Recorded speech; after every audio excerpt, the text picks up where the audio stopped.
और ये सभी भक्तगण, भाई बंधु, बड़े बुजुर्ग एवं श्री राम भक्त को कोटि कोटि नमस्कार। आज मैंने आप लोग को बताना चाहता हूँ कि कल कृष्ण जन्माष्टमी था। आज भी कुछ जगह है मनाया जा रहा है, लेकिन ये तो भगवान का पर्व आता ही है, लेकिन हम लोग सही ढंग से पकड़ नहीं पाते हैं भगवान को कि भगवान कब आए कब गए। इसके बारे में चर्चा करते हैं कि भगवान को हम लोग कैसे पकड़े।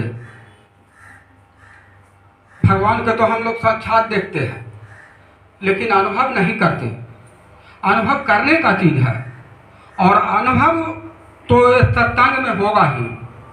बिनु सत्संग तो विवेक न होई, आराम कृपा बिनु सुलभ न होई। सत्संग मुद मंगल मूला, सोई फल सिद्धि सब साधन फूला। सत्संग के बिना तो कुछ भी संभव नहीं है। सत्संग के द्वारा ही हम लोग भगवान को समझ सकते हैं। तो सत्संग आना बहुत जरूरी है। बिना सत्संग के हम लोग अनुभव नहीं कर सकते। लाख पूजा पाठ कर लीजिए, लेकिन बिना सत्संग के भगवान का के बारे में अनुभव नहीं मिल सकता है। और न तो आपको भगवान दर्शन दे सकते हैं, और न ही आप अपना इष्ट देव को भी नहीं समझ सकते हैं। इष्ट देव कौन है आपका, जो कि कभी कभी जानते हैं या देखते हैं हम लोग कि कुछ घटना घटते घटते टल जाता है, या आप अनुभव करते होंगे कि हमारे पीठ पर कोई देवता हैं जिनको हम लोग नहीं पहचानते हैं, लेकिन इस सत्संग के द्वारा आप लोग उस देवता को पकड़ लीजिएगा, उनको पहचान लीजिएगा कि हमारे इष्ट देव कौन है। और जब तक इष्ट देव की पहचान नहीं हो पाएगी, तब तक आपको इष्ट देव परमात्मा से नहीं मिला सकते।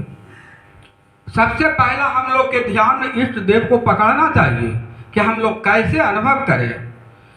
जिस तरह से देख रहे हैं कि विष्णु भगवान का जिस दिन आता है, जैसे गुरुवार दिन, आज विष्णु भगवान का दिन है, बहुत अच्छा हर्ष उल्लास रहता है। कुछ दूसरे टाइप को इस दिन रहता है, जो कि यही विष्णु भगवान का अवतार कृष्णा अवतार, रामा अवतार हुआ। वही विष्णु भगवान को हम लोग कैसे पकड़े, कृष्णा अवतार को हम लोग कृष्ण को कैसे पकड़े। हम लोग इस प्राकृतिक का जो प्रभाव है, इस प्रकृति के अनुसार हम लोग पकड़ सकते हैं। जिस दिन गुरुवार आता है, उस दिन देखते हैं कि वर्षा होना शुरू हो जाता है। तो इंद्र भगवान किनके डर से बरसते हैं? विष्णु भगवान के डर से, कृष्ण भगवान के डर से। जब तक डर पैदा नहीं होगा, तब तक कोई कुछ करेगा नहीं। आप लोग के भी भगवान के प्राप्ति का लालसा हुआ, डर है कि नहीं भगवान के अगर भजन करेंगे तो फिर राम जाने कैसे जीवन क्या होगा, अगला जन्म में क्या होगा, लोक क्या होगा, परलोक क्या होगा। तो यहाँ पर भगवान के भजन कीजिएगा तो सारा लोक सुधर जाएगा। इस लोक के क्या, लोक सुधार हो परलोक सुधार हो, जैसे हमारे बाबा श्याम नारायण जी कहते रहते हैं। और बात सत्य है कि इस लोक भी सुधर जाएगी और ऊपर लोक भी सुधर जाएगी, आने वाला समय भी सुधर जाएगा। तो वो तो सत्संग के द्वारा ही संभव हो सकता है, बिना सत्संग के तो संभव हो ही नहीं सकता। इस कारण से हम लोग सत्संग को समझे, सत्संग के महत्व को समझे। और देखिए हम लोग सत्संग करते हैं, कृष्ण जन्माष्टमी हम लोग मनाए। कृष्ण जन्माष्टमी जब आता है तो भगवान का ऐसा कृपा होता है कि इंद्र भगवान तुरंत बरसना शुरू कर देते हैं। किसान लोग त्राही त्राही मचा हुआ था, लेकिन देखिए भगवान की कृपा। हाँ, कृष्ण जन्माष्टमी होने से पहले वर्षा पड़ा 11 बजे, और 12 बजे कृष्ण का जन्म हुआ। तो भगवान पहले कह दिए हैं कि जब जन्म देने से पहले सभी का भरण पोषण करो। चुप रहिए, भरण पोषण पहले करो, ना कि बाद में। इंद्र भगवान को आदेश दे दिए हैं कि तुमको पहले भरण पोषण सभी को करना है। और वास्तविक में देखिए कि सबसे पहले वर्षा हुआ, उनको जन्म लेने के पहले वर्षा हुआ। तो ये भगवान की महिमा को समझिए। हम लोग भगवान साक्षात हैं, हम में तुम्हें खर्क हम में, वो तो हम लोग महात्मा से भी सुने हैं, पुस्तक में भी पढ़े हैं और हम लोग जानते भी हैं, ऐसा अनुभव भी करते हैं। तो भगवान की समझने की चीज़ है।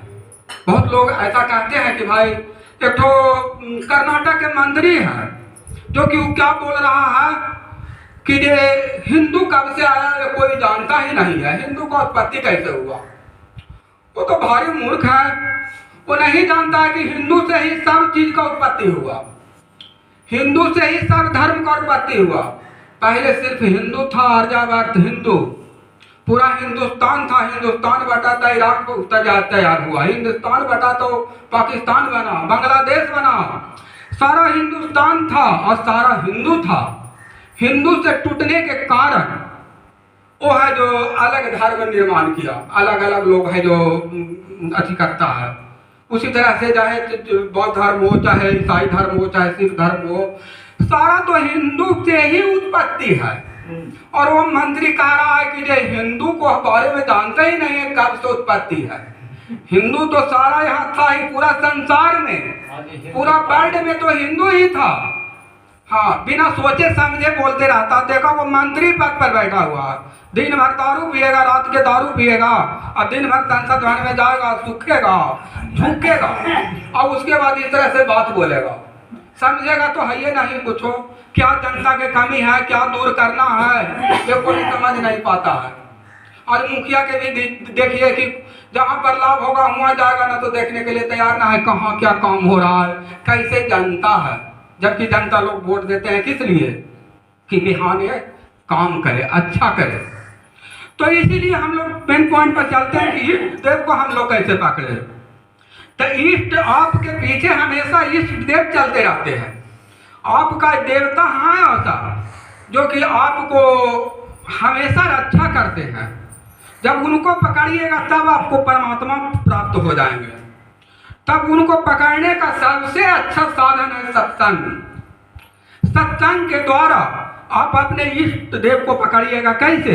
सत्संग में जब यहाँ आइएगा, गुरु का प्रवचन सुनिएगा, साधु महात्मा के अच्छे अनुभव के बारे में आप जानिएगा। ये अनुभव है, जो भी बोला जा रहा है यहाँ पर आपके समक्ष, ये अनुभव है। चाहे हमारा गुरु महाराज के अनुभव हो, बाबा के अनुभव हो, या चाहे मेरा अनुभव हो, ये अनुभव है। अनुभव के द्वारा ही आपको बताया जा रहा है। इसको समझने की कोशिश करिए। तो इष्ट देव आपको जो गुरु के द्वारा जो मंत्र दिया जाता है, वो मंत्र अगर आप सही से ध्यान पूर्वक करते हैं 2 दिन, तो 2 दिन करने के बाद ही आपको इष्ट देव दिखाई पड़ेंगे। कहाँ दिखाई पड़ेंगे? आपको रात में स्वप्न में आएंगे। स्वप्न में कहाँ कैसे देख सकते हैं आप? तो जब सोए रहिएगा तो चारों पटी दीवार जो है ना, वहाँ पर अच्छा ही देखिएगा, परछाई देखिएगा भगवान का। वो देवता को जो आपका इष्ट देव है उनको आप देखिएगा 2 दिन में। अगर बढ़िया ढंग से आप साधना नहीं किए, योग नहीं किए, मंत्र का ध्यान नहीं किए, तब आपको 22 दिन समय लग सकता है। लेकिन इष्ट देव तो जरूर दिखाई पड़ेंगे आपको। अगर इतना भी नहीं आपसे हो सकता है कि हम मंत्र जाप नहीं कर सकते हैं, जल ले लीजिए, गंगा जल ले लीजिए और शुद्ध जल ले लीजिए और रोड़ी ले लीजिए थोड़ा सा, और हल्दी ले लीजिए, कुमकुम जिसे कहते हैं रोड़ी, और थोड़ा सा हल्दी। समझ गया ना? गंगा जल प्लस जो जल है जो ले लेना है, मिला लेना है उसमें, और कुमकुम ले लेना है, रोड़ी जिसे करके सबसे पहले अपना नाम लीजिए, और उसके बाद नाम लेने के बाद अपना पिता के नाम लीजिए। अपना पिता के नाम लेने के बाद अपना गोत्र का नाम लीजिए, और उसके बाद अपना इष्ट देव से प्रार्थना कीजिए कि हे देव, आप जो हमारे हर समय मदद करते हैं, आप कौन हैं? हम जानना चाहते हैं। इसलिए जानना चाहते हैं कि मैं चाहता हूं कि आपका नित्य दिन सेवा करूं और नित्य दिन आपका पूजा करूं। उसके बाद उसको लोटा में वो डाल दीजिए, डाल करके ढक दीजिए और उसको एक बगल साइड में रख दीजिए, माथे के नजदीक कहीं पर। और उसके बाद देखिए, रात को आपको स्वप्न आएगा और उस स्वप्न में आप अनुभव कीजिएगा, देखिएगा साक्षात कि आपके साथ इष्ट देव कौन है। जब इष्ट देव दिखाई पड़ जाए तो उनको भूलिएगा नहीं, उनको हमेशा जपते रहिएगा, उनको पूजा पाठ कीजिएगा। अगर वहाँ पर बिछावन पर, अगर वहाँ पर रात के सोने के समय अगर भगवान नहीं दिखाई, इष्ट देव दिखाई पड़ते हैं, तो आप मंदिर चल जाइएगा।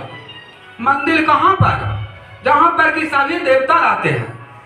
कोई कोई मंदिर वहाँ पर बना हुआ रहता है जहाँ पर भोलेनाथ भी हैं, देवी जी हैं, गणेश जी का भी मूर्ति है, शनि महाराज का भी है, बजरंगबली भी है, सब लोग रहते हैं। तो वहाँ पर आप चले जाइए और वहाँ पर थोड़ा सा फूल ले लीजिए, अक्षत ले लीजिए, रुपया ले लीजिए, गंगा जली ले लीजिए, 11 को रुपया, 21 को रुपया ले लीजिए, ये सब ले लीजिए, कुमकुम ले लीजिए। और ये सब लेने के बाद वहाँ पर मंदिर में बैठ करके, जहाँ पर सभी देवता रहते हैं, वहाँ पर सुबह बैठ करके और वहाँ पर सुबह या संध्या बेला में वहाँ पर ध्यान कीजिए। वहाँ पर ध्यान क्या कीजिए कि वो सब उसी तरह से जैसे पहले जो बताया है कि अक्षत वगैरह ये सब जो हाथ में पैसा फूल ले करके, और उसके बाद इष्ट देव का ध्यान कीजिए। और सबसे पहले अपना नाम लीजिए, अपने पिता का नाम लीजिए और अपने गोत्र का नाम लीजिए, और उसके बाद उसको जो है वो जल में डाल दीजिए। बाकी आप घी का दीपक लेते जाइएगा वहाँ पर, और उस घी का दीपक भी वहाँ पर रख दीजिए। और उसके बाद ध्यान से बैठ जाइए, ध्यान कीजिए कम से कम 15 मिनट, 10 से 15 मिनट।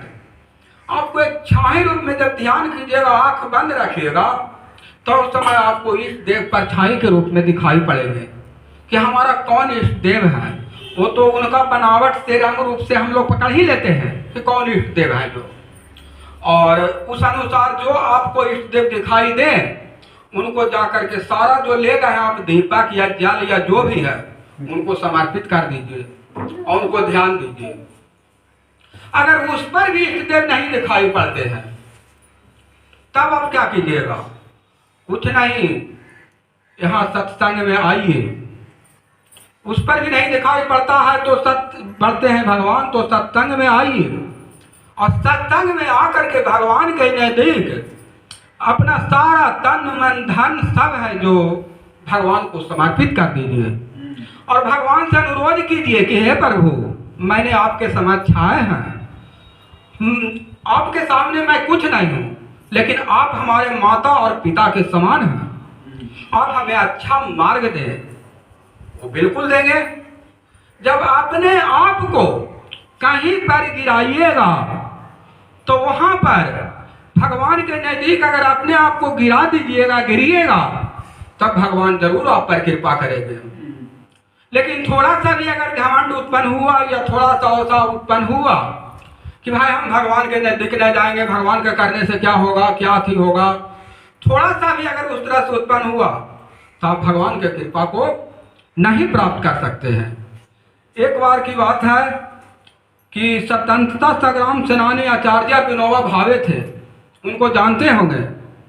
विनोबा भावे जो कि स्वतंत्रता संग्राम के समय बहुत लड़ाई लड़े थे, तो उनका माता जो रुक्मिणी बाई थी, उनका नाम था, तो रुक्मिणी बाई से है जो हमेशा शिकायत करते रहते थे आचार्य विनोबा भावे कि तुम तो कहती रहती हो माँ कि भगवान एक है और भगवान सभी में निवास करते हैं, इसलिए सभी से प्रेम करना चाहिए, लेकिन तुम तो हमसे प्रेम नहीं करती हो।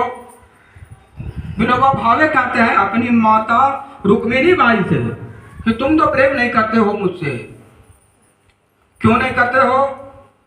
तब है जो क्या बात है कि जो ये रुक्मिणी बाई जो थी वह बहुत सा सामाजिक सेवा में लगी हुई रहती थी, बहुत अच्छा थी वो हमेशा समाज सेवा देश सेवा के बारे में सोचती रहती थी। वह बहुत से विद्यार्थी, चाहे कोई वर्ग का हो, कोई जाति का हो, कोई धर्म का हो, सभी को विद्यार्थी को अपना यहाँ रखते थी, घर पर रखती थी और उसको सबको गरम गरम भोजन खिलाती थी और सबको शिक्षा देती थी और दिलाती थी। रुक्मिणी बाई में गुण था समाज सेवा, देश सेवा, रुक्मिणी बाई में कूट कूट करके भरा हुआ था। जितना भी विद्यार्थी दूसरे दूसरे को रखती है और हमको गर्म भोजन नहीं देती है, जबकि बासी रोटी या ठंडा रोटी जब हो जाता है वही हमको देती है। तो इसका कारण क्या है? तुम कहती है कि सभी से प्रेम करना चाहिए, सभी में भगवान का वास होता है, भगवान एक है। रूप देखता हूँ लेकिन तुम में भगवान का रूप नहीं देखता हूँ। जिसमें भगवान का रूप देखूंगा उसी को गरम गरम रोटी या ताजा ताजा भोजन दिया जाएगा और उसी को भगवान रूप समझा जाएगा। लेकिन जिस दिन तुम में भगवान दिखाई पड़ना शुरू हो उस दिन है जो तुमको भी गरम रोटी देना शुरू कर देंगे। अब इस कारण विनोबा भावे अचंभे में पड़ गए, पूछे कि क्या बात है औसा माता, मैंने भगवान को कैसे दिखाई पड़ेगा तुम मेरे पर, तुमको कैसे देख सकती हो, तुम हमें कैसे देख सकती हो भगवान का रूप। तो बताइए कि भगवान के समक्ष गिरना, भगवान के समक्ष समर्पण करना, एक दूसरे के प्रति त्याग की भावना होना, तभी तो भगवान का रूप तुम में देख पाएंगे। अगर थोड़ा सा भी ईर्ष्या पैदा होता है या थोड़ा सा भी भगवान के प्रति कुछ शंका रहता है तो तुम में हम भगवान रूप को कैसे देख सकते हैं? भगवान रूप में तुम तभी दिखाई पड़ोगे जितना मानव है, जितना जंतु है उसको तुम भगवान रूप में समझो, भगवान रूप के तरह पालन करो, भगवान रूप के तरह उनका मान मर्यादा करो, उनसे आशीर्वाद लो तथा नमन करो और उस अनुसार व्यवहार करो, तब ना हम समझे कि तुम में भी अब भगवान का गुण आ गया है, तब तुमको हम भगवान समझेंगे। वही उस दिन से विनोबा भावे स्वतंत्रता सेनानी थे, हुए समय उतना भारी, उन्होंने बहुत सा संग्राम किया आज़ादी के लिए और उन्होंने माँ का जो वचन था वह सत्य निकला।